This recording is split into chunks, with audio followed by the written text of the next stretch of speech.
Welcome students. आज हम आधुनिक कविता की चर्चा करेंगे। आधुनिक काल का जो प्रारंभ है वो कैसे हुआ। एक तो रीतिकाल लंबे समय तक विलासिता की प्रवृत्तियां चली, उसके बाद विलासिता से मोह भंग हो गया। युग की परिस्थितियां बदली और युग की परिस्थितियां बदलने के साथ ही औरंगजेब का बहुत लंबे समय तक शासन रहा और औरंगजेब के शासनकाल में बहुत कट्टरता रही। औरंगजेब कट्टर शासक था और कट्टरता के साथ साथ उसने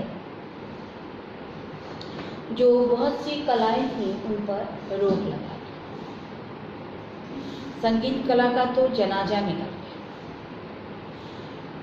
बहुत लंबे समय तक औरंगजेब ने राज किया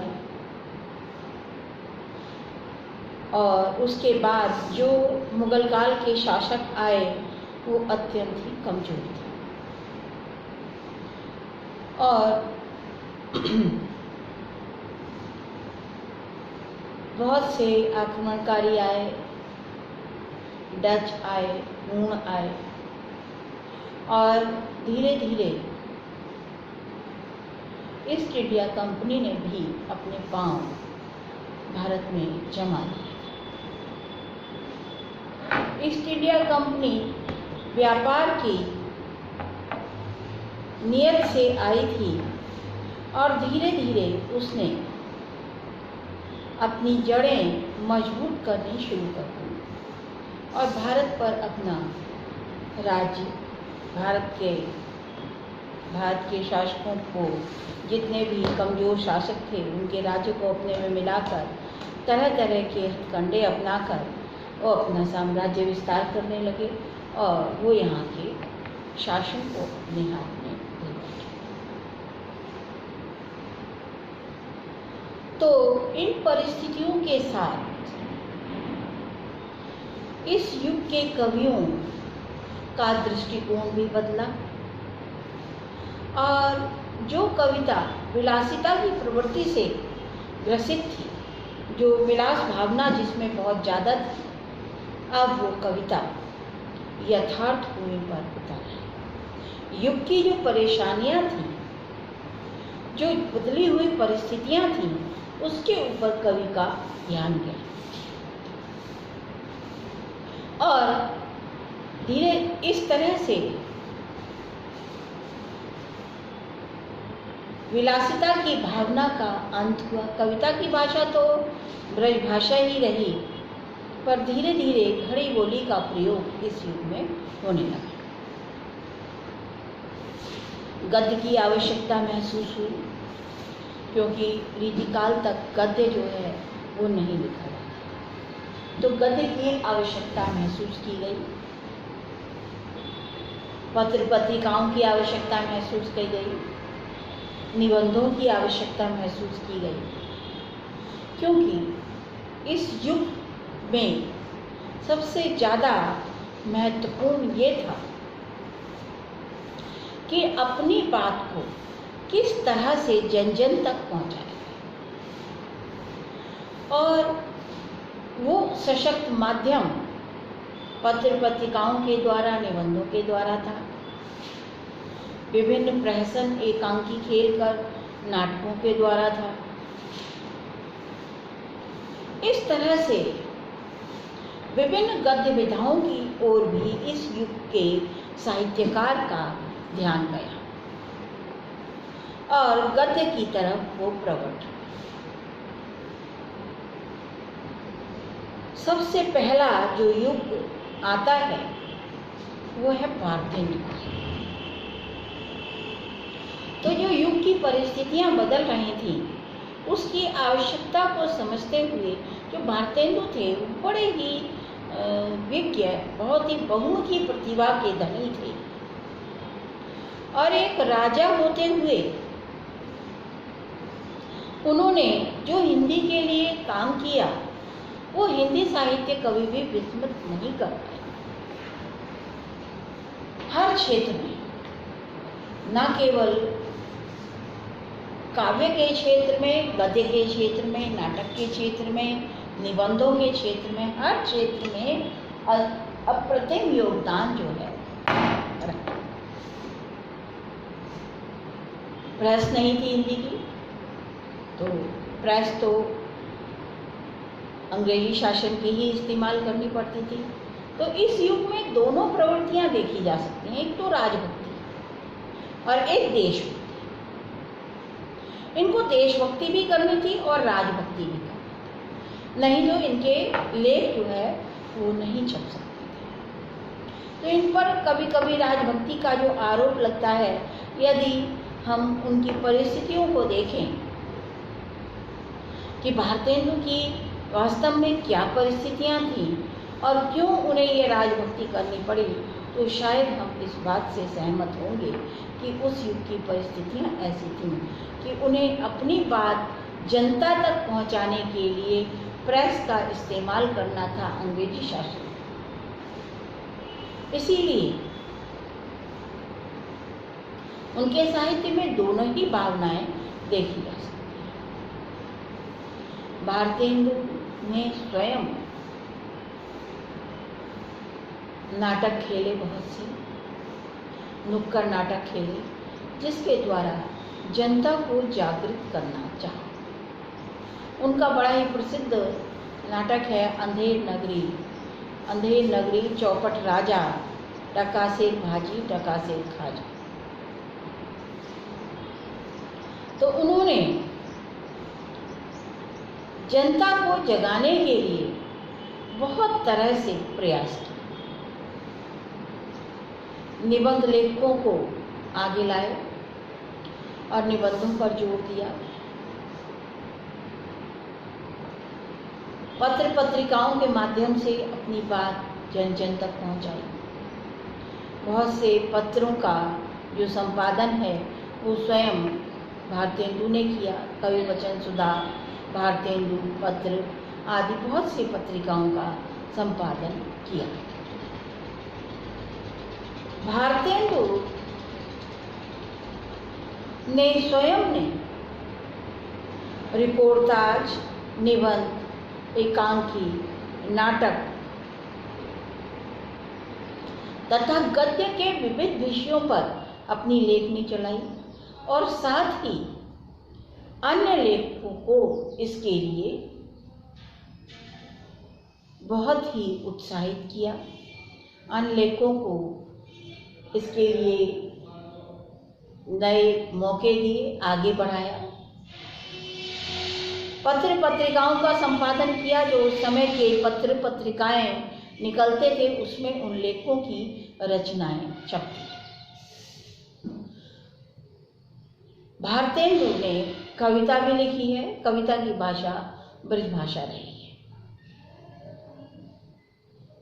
ये युग शैशव युग था, आधुनिक युग का, और शैशव की जो रचनाएं, जो कमियां रह सकती हैं वो इस युग की कविता में रही। परंतु फिर भी इस काल की कविता का महत्व असंदिग्ध है।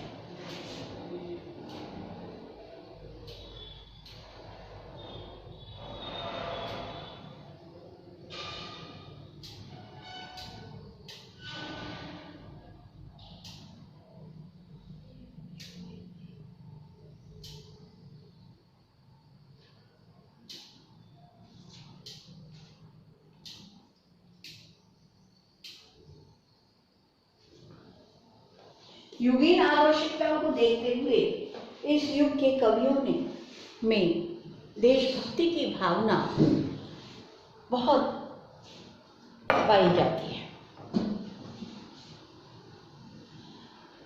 अपने देश को जगाने का, अपने देश को उत्साहित करने का, जो सोए हुए भारतवासी हैं उनको किस तरह से जगाया जाए, किस तरह से उनमें उत्साह का संचार किया जाए, ये काम इस युग के कवियों ने किया। इस युग में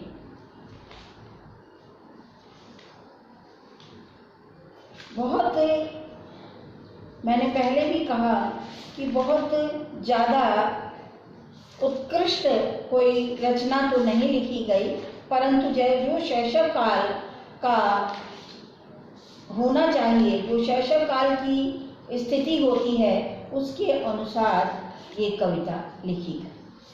बहुत से संप्रदाय इस युग में थे, जैसे प्रार्थना सभा और आर्य समाज और बहुत से नए नए जो है अरविंद दर्शन, थियोसॉफिकल सोसाइटी आदि, इन्होंने भी खासा प्रभाव डाला। रामकृष्ण मिशन था, ब्रह्म समाज चल रहा था, ईसाई मिशनरियाँ अपना काम कर रही थी। ये काल जो है एक तरह से जन जागृति का काल कहा जा सकता है, सांस्कृतिक जागरण का काल कहा जा सकता है।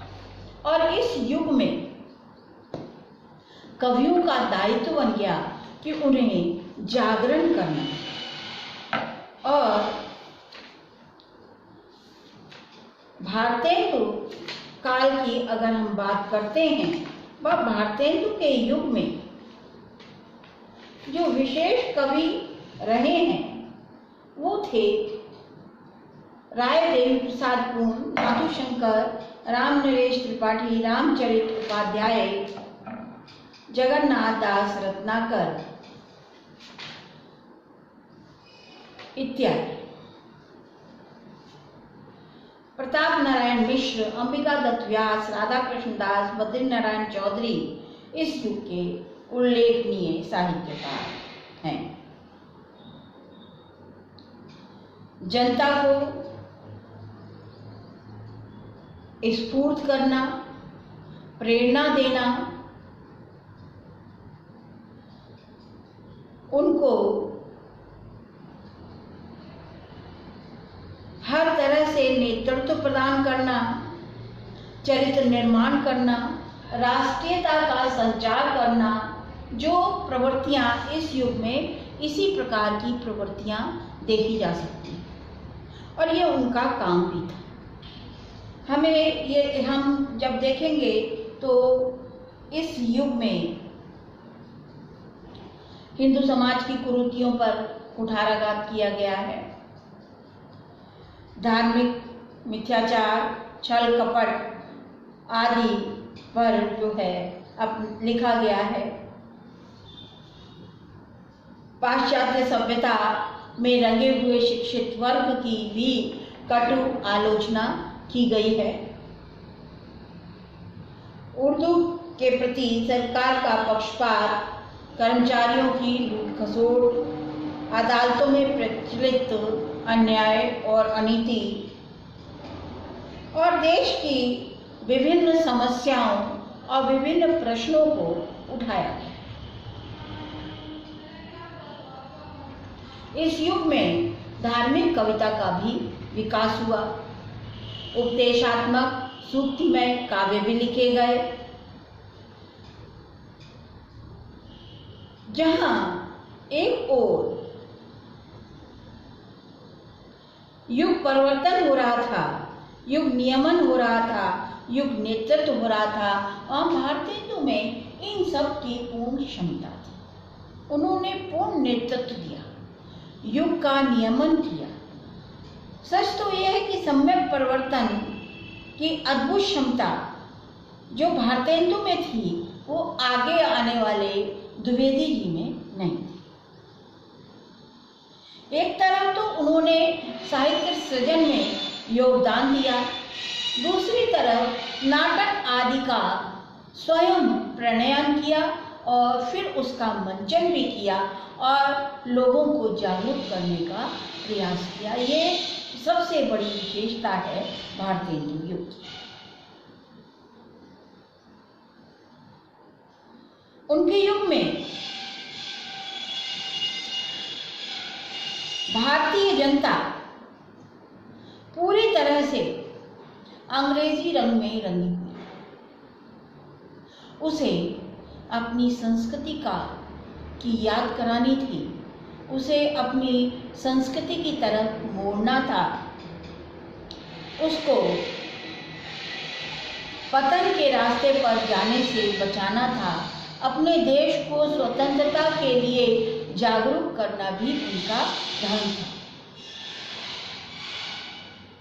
इस युग में भक्ति और नीति की कविताएं भी लिखी गई, उपदेशात्मक साहित्य की रचना भी हुई और नई जो प्रवृत्तियां हैं वो भी इस युग में दिखाई देती हैं। युग की गतिविधियों और आवश्यकता के कारण से ही इस युग की कविता में यथार्थवादिता का समावेश हुआ। जहां एक ओर इन्होंने भारत की सामाजिक दयनीय अवस्था का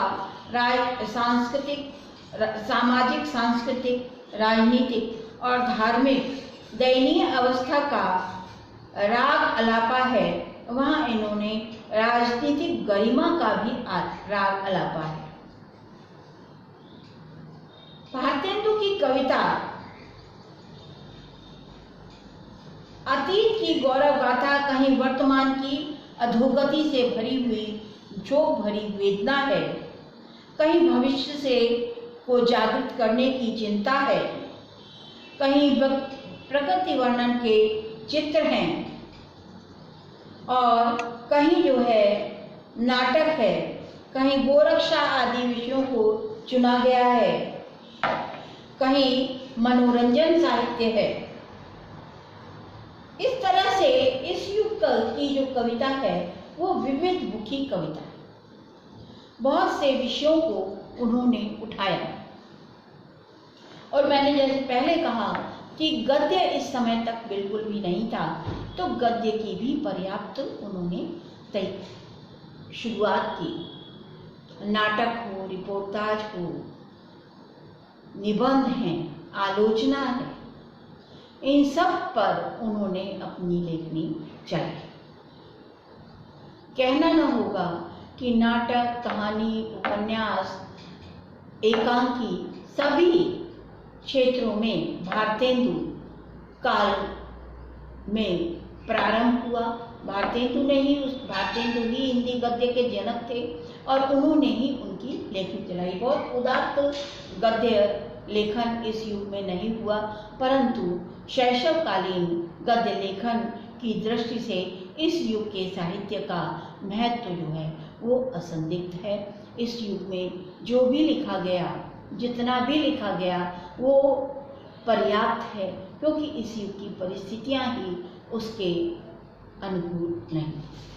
बहुत से पत्र पत्रिकाओं का स्वयं भारतेंदु जी ने संपादन किया और बहुत से हिंदी के पत्र पत्रिका, क्योंकि उसकी आवश्यकता समझी गई, लोगों तक अपनी कैसे बात पहुंचाई जाए, तो उस सब को भी भारतेंदु जी ने अपने काव्य में रखा, अपने गद्य में उसको विषय बनाया। तो स्वयं भारतेंदु जी ने भारतेंदु नामक पत्र निकाला। उन्होंने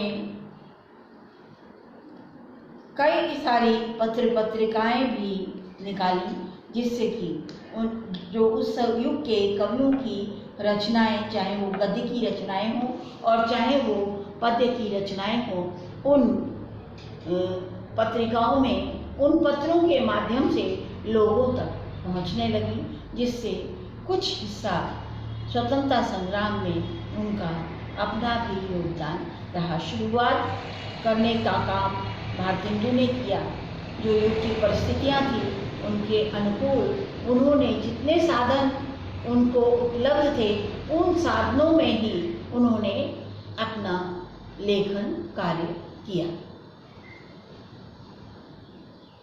और बहुत विकसित नहीं थी, फिर भी शैशवकालीन कविता के कारण से, उनकी गद्य की शुरुआत के कारण से भारतेंदु युग का जो महत्व है वो असंदिग्ध है। जो भी कुछ हिंदी साहित्य की सेवा भारतेंदु ने की, उसका और कोई भी सानी नहीं। Thank you.